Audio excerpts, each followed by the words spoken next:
আজকের রেসিপি মালপোয়া। এইভাবে মালপোয়া বানিয়ে আপনারা কিন্তু ভগবানের ভোগেও দিতে পারেন, আর আপনারা কিন্তু নিজেরাও বাড়িতে খেতে পারেন।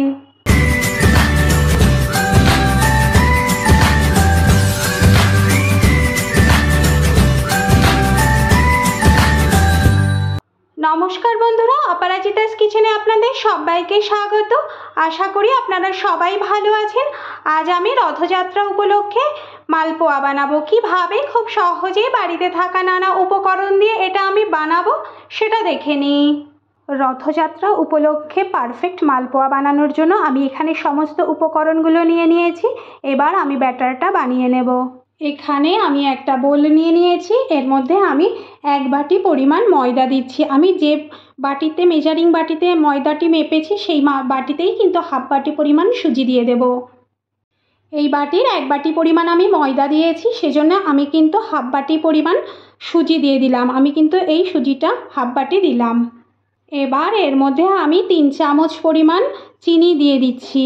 চিনিটা আপনারা আপনাদের স্বাদ অনুযায়ী দেবেন, কিন্তু এখানে বেশি চিনি দেওয়া যাবে না, যেহেতু আমি এটা চিনির রসে ডোবাবো, সেজন্য আমি 3 চামচ পরিমাণ চিনি দিয়ে দিলাম। এবার এর মধ্যে আমি 1/2 চামচ পরিমাণ লবণ দিয়ে দিলাম। এবার এই বাটিটা মেপেই কিন্তু আমি 3 বাটি পরিমাণ দুধ দিয়ে দেব। আমি প্রথমে 1 বাটি দিয়ে দিলাম। এবার এটাকে আমি ভালো করে একটু মিশিয়ে নেব। তারপর আমি আরও 1 বাটি দুধ দিয়ে দেব। এবার আমি আরও 1 বাটি দুধ দিয়ে দিচ্ছি।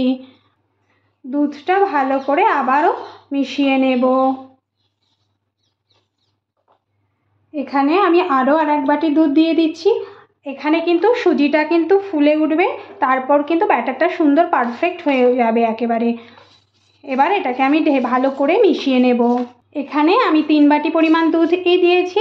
এই দুধটা কিন্তু আমি আগেই ফুটিয়ে জাল দিয়ে রেখেছিলাম। তারপর রুম টেম্পারেচার এলে তখনই আমি দুধটা কিন্তু দিয়ে দিয়েছি। ব্যাটারটা কিন্তু আমি ভালো করে গুলে নিয়েছি। ব্যাটারটা কিন্তু এরকম হবে। এবার আমি এটাকে 10 মিনিটের জন্য রেস্টে রেখে দেব। আপনাদের হাতে সময় থাকলে আপনারা আরও 20 মিনিট এটাকে রেস্টে রাখতে পারেন। এবার ঢেকে দিয়ে আমি রেস্টে 10 মিনিট রেখে দেব। এবার এখানে আমি একটা খালি কড়াইতেই কিন্তু 1 চামচ মৌরিকে ভালো করে ভেজে নেব।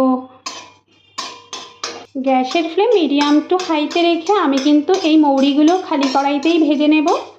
মৌরিগুলো ভাজা হয়ে গেছে, মৌরিগুলো থেকে কিন্তু একটু গন্ধ বেরিয়েছে। এবার এই মৌরিগুলোকে আমি নামিয়ে একটা হামানদিস্তাতে নিয়ে নেব।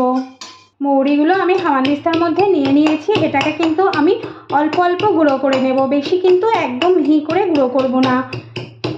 একটু মাঝারি গুঁড়ো হলেই আমি ব্যাটারের মধ্যে এটা দিয়ে দেব। মৌরিগুলো আমি এর মধ্যে দিয়ে দেব। আমি কিন্তু এভাবে গুঁড়ো করে নিয়েছি। এবার আমি এটা ভালো করে এর সঙ্গে মিশিয়ে দেব।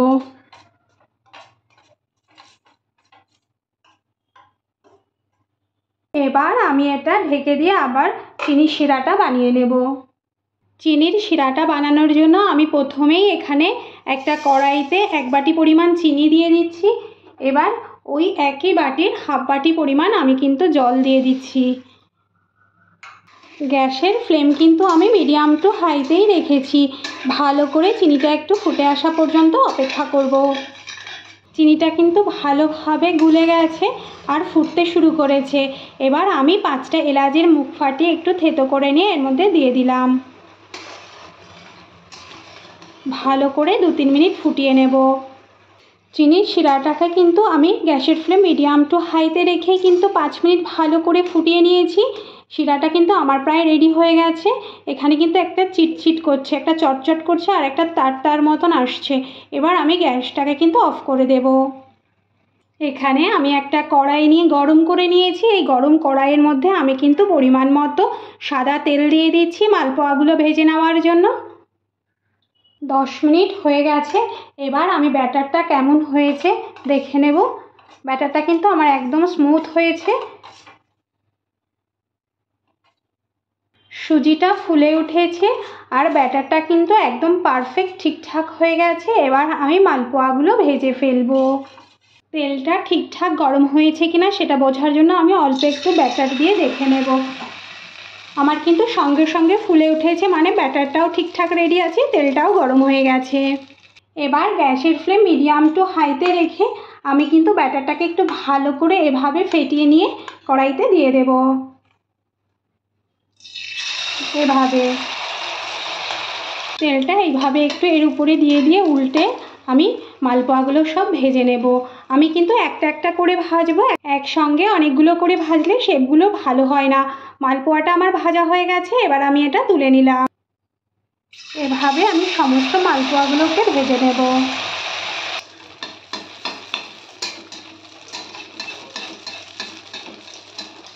এইভাবে আমি সমস্ত মালপোয়াগুলোকে ভেজে নেব। একটা সাইড হয়ে গেলে আমি অপর সাইডটা উল্টে দেব।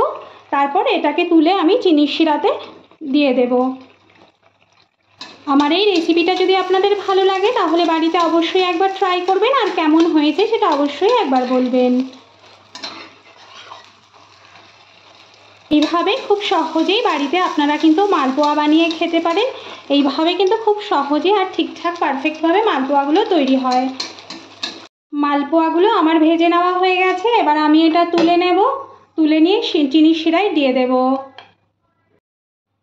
মালপোয়াগুলো ভেজে নিয়ে আমি কিন্তু এইভাবে চিনির শিরাতে দিয়ে তারপর 2-3 মিনিট রেখে আমি কিন্তু তুলে নেব। বাড়িতে আপনাদের মালপোয়া খেতে ইচ্ছে করলে আপনারা কিন্তু এভাবে মালপোয়া বানিয়ে বাড়িতে খেতে পারেন। খুব সহজে আর তাড়াতাড়ি কিন্তু এইভাবে মালপোয়াগুলো আপনারা বানাতে পারেন।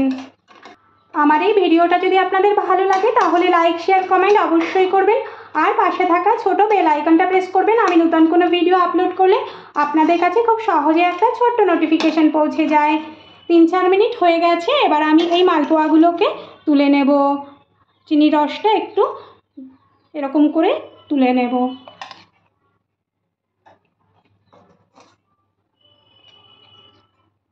এইভাবে সমস্ত মালপোয়াগুলোকে আমি কিন্তু ভেজে ভেজে চিনির রসে 2-3 মিনিট করে রেখে রেখে তুলে নেব।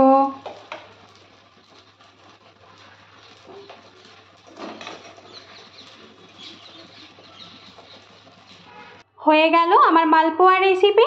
এইভাবে আপনারা কিন্তু মালপোয়া বানিয়ে ঠাকুরের ভোগেও দিতে পারেন, আর নিজেরাও বাড়িতে বানিয়ে খেতে পারেন।